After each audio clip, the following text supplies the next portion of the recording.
नमस्कार, मैं सुनील। आज प्राइम टाइम में हम भारत और पाकिस्तान के बीच हुए सिंधु जल समझौते की बात करेंगे।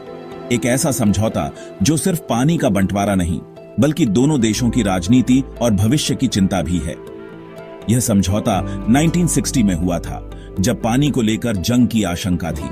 आज 65 साल बाद यह फिर चर्चा में है। क्या यह अब भी प्रासंगिक है या इसे बदलना चाहिए? सिंधु जल समझौता सिर्फ नदियों के पानी का दस्तावेज नहीं, बल्कि यह दिखाता है कि दो दुश्मन देश भी एक मुद्दे पर साथ चल सकते हैं। लेकिन अब माहौल बदल गया है।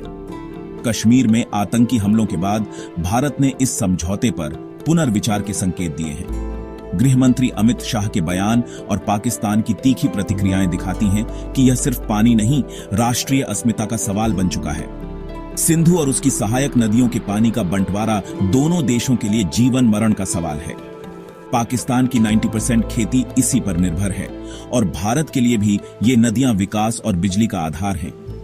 जब भी इस समझौते पर सवाल उठते हैं, दोनों देशों में राजनीतिक भूचाल आ जाता है। आज हम जानेंगे कि यह समझौता कैसे बना, इसकी शर्तें क्या हैं और आज के दौर में इससे जुड़े नए विवाद क्या हैं। सिंधु जल समझौते की जड़ें 1947 के बंटवारे में है। जब रेडक्लिफ ने लकीर खींची तो नदियां भी बंट गईं। उद्गम भारत में, बहाव पाकिस्तान में। बंटवारे के बाद नहरों के हेडवर्क्स भारत के पास आ गए, जबकि सिंचित खेत पाकिस्तान में थे। 1948 में भारत ने कुछ समय के लिए पाकिस्तान जाने वाला पानी रोक दिया, जिससे पाकिस्तान में हाहाकार मच गया। इससे दोनों देशों को एहसास हुआ कि पानी का मुद्दा कितना विस्फोटक है। विश्व बैंक ने मध्यस्थता की पेशकश की। लगभग एक दशक तक दोनों देशों के इंजीनियर और राजनयिक बातचीत करते रहे।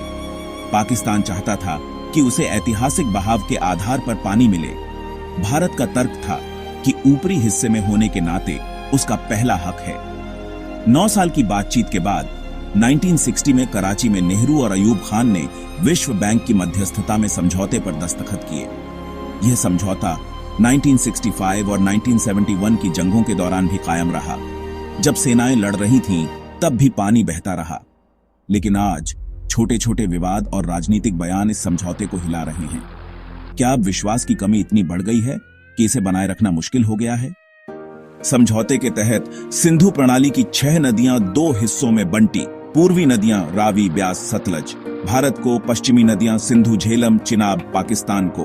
भारत पूर्वी नदियों का पूरा पानी इस्तेमाल कर सकता है, सिंचाई, बिजली, विकास के लिए। पश्चिमी नदियों का पानी पाकिस्तान को मिलता है, लेकिन भारत को सीमित अधिकार है। वह बिजली बना सकता है, लेकिन पानी जमा नहीं कर सकता। भारत को हर परियोजना की जानकारी पाकिस्तान को देनी होती है। यहीं से विवाद शुरू होते हैं। विवाद सुलझाने के लिए स्थायी सिंधु आयोग बना, जिसमें दोनों देशों के कमिश्नर साल में कम से कम एक बार मिलते हैं। अगर आयोग विवाद न सुलझा पाए तो मामला तटस्थ विशेषज्ञ या मध्यस्थता अदालत तक जा सकता है। विश्व बैंक सिर्फ प्रक्रिया की निगरानी करता है। यह तंत्र इसलिए बना कि कोई भी विवाद जंग का रूप न ले। हाल के वर्षों में यह समझौता कश्मीर, आतंकवाद और बिगड़ते रिश्तों के कारण तनाव का केंद्र बन गया है। उरी और पुलवामा हमलों के बाद भारत में मांग उठी कि सिंधु जल समझौते को पाकिस्तान पर दबाव के लिए इस्तेमाल किया जाए। भारत ने पश्चिमी नदियों पर अपनी पनबिजली परियोजनाओं पर काम तेज किया, जिस पर पाकिस्तान को आपत्ति है। पाकिस्तान को डर है कि भारत पानी को हथियार बना सकता है, या तो सूखा या अचानक बाढ़। भारत इन आरोपों को खारिज करता है। जलवायु परिवर्तन भी चुनौती है। हिमालयी ग्लेशियर पिघल रहे हैं। भविष्य में पानी की कमी हो सकती है। जनसंख्या बढ़ने से मांग भी बढ़ी है। 1960 की जरूरतें और आज की जरूरतें अलग हैं। समझौता इन नई चुनौतियों के लिए नहीं बना था। कश्मीर का मुद्दा भी इसमें उलझा है। अनुच्छेद 370 हटने के बाद भारत विकास परियोजनाएं तेज करना चाहता है। पाकिस्तान इसका विरोध करता है।